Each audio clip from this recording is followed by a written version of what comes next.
نبی پاک صلی اللہ تعالی علیہ وسلم کی زندگی میں بہترین نمونہ عمل ہے، بہترین۔ اگر کوئی شخص ایک خوبصورت ترین زندگی ترتیب دینا چاہے اور وہ محسوس کرے کہ زندگی باوقار بھی ہو، حسین بھی ہو، سکون والی بھی ہو، اور زندگی اس طرح کی ہو جس میں میری وجہ سے کسی کو تکلیف بھی نہ پہنچے، اور زندگی اس طرح کی ہو کہ میری وجہ سے کسی کا فائدہ بھی ہو جائے، اور زندگی اس طرح کی ہو کہ میرا وجود بیکار نہ ہو، میری صلاحیتوں کو زنگ نہ لگے، میں کچھ کر جاؤں، کچھ کر گزروں، زمانے کو کچھ دے جاؤں، ملت کے لیے، قوم کے لیے، وطن کے لیے، مذہب کے لیے، دین کے لیے، عقیدے کے لیے کوئی خدمات سر انجام دے جاؤں، میں کچھ نظریات میں بلندی پیدا کر جاؤں، میں کچھ کر جاؤں۔ اگر کچھ چاہے کہ میں کچھ کر جاؤں تو لَقَدْ كَانَ لَكُمْ فِي رَسُولِ اللَّهِ أُسْوَةٌ حَسَنَةٌ، پھر اس کے لیے میرے نبی پاک کی زندگی ایک بہترین نمونہ ہے، بہترین نمونہ۔ ہم نہ جب کچھ کرنا بھی چاہتے ہیں نا تو تب بھی نہ اس میں پہلے اپنا آرام سائیڈ پہ کر لیتے ہیں، اپنا سکون سائیڈ پہ کر لیتے ہیں، اپنا کھانا پینا، اپنا نفع سائیڈ پہ کر لیتے ہیں، پہلے ساری چیزیں اپنی ذات کی اس میں سے مائنس کر کے پھر ہم کچھ کرنا چاہتے ہیں۔ تو ایسے تو نہیں نہ کچھ ہوتا، نہیں کرنا کچھ نہ پڑے، نام زیادہ ہو، خدمت کوئی بھی نہ ہو، نمبر پہلا ہو، ڈیوٹی کوئی بھی نہ ہو، اجر سب سے زیادہ ہو۔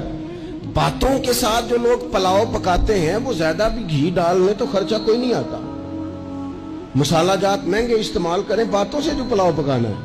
اور اگر کسی نے عملاً آنا ہے تو پھر تو میرے بھائی یہ شہادت گاہ الفت میں قدم رکھنا ہے۔ لوگ آسان سمجھتے ہیں مسلمان ہونا۔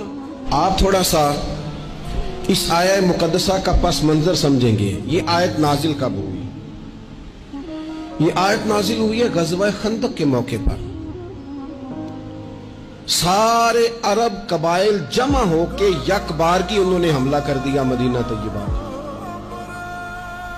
اور زمینی حقائق یہ ہیں، اندر کی صورتحال یہ ہے کہ یہودی جو بڑی دیر سے معاہدہ کیے ہوئے تھے مسلمانوں کے ساتھ، انہوں نے معاہدہ بھی توڑ دیا۔ منافقین مدینہ طیبہ میں جو بڑا اظہار کرتے تھے ظاہری جملوں اور لفظوں کے ساتھ، وہ پیچھے ہو گئے۔ قحط کا زمانہ ہے، معاشی حالات بھی بڑے سخت ہیں۔ اب ان حالات میں سارے کا سارا عرب کفر جو ہے وہ جمع ہو کے آ گیا۔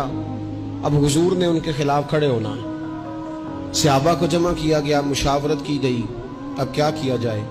حضرت سلمان فارسی رضی اللہ تعالیٰ انہوں نے مشورہ دیا کہ یا رسول اللہ صلی اللہ تعالیٰ علیہ وسلم، ہمارے علاقے میں یوں ہوتا ہے کہ جب اس طرح کا معاملہ ہو تو خندق کھودی جاتی ہے، اس میں آگ جلائی جاتی ہے اور پھر دشمن سے مقابلہ کیا جاتا ہے۔ اب خندق کھودنی ہے اور اتنی بڑی کھودنی ہے کہ گھوڑا اس کو کراس نہ کر سکے، تو اس کے لیے بھی تو اسباب چاہیے۔ یعنی اندر بھی حالات اس طرح کے نہیں ہیں۔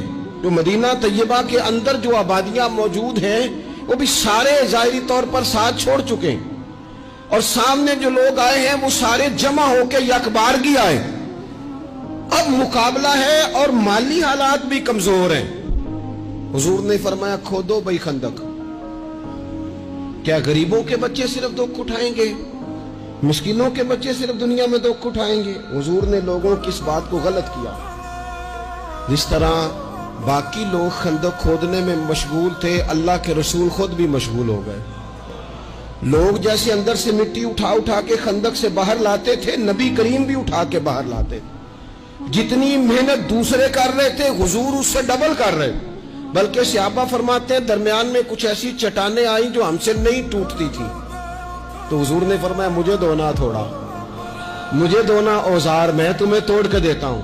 حضور نے باقاعدہ عملاً اس میں کام کیا۔ اور جب ہم نے کہا نا یا رسول اللہ ہم نے تو بھوک کی وجہ سے پیٹ پہ پتھر باندھے ہیں، تو حضور نے کپڑا ہٹا کے کہا تم نے اگر ایک باندھا ہے تو میں نے 2 باندھے ہوئے ہیں۔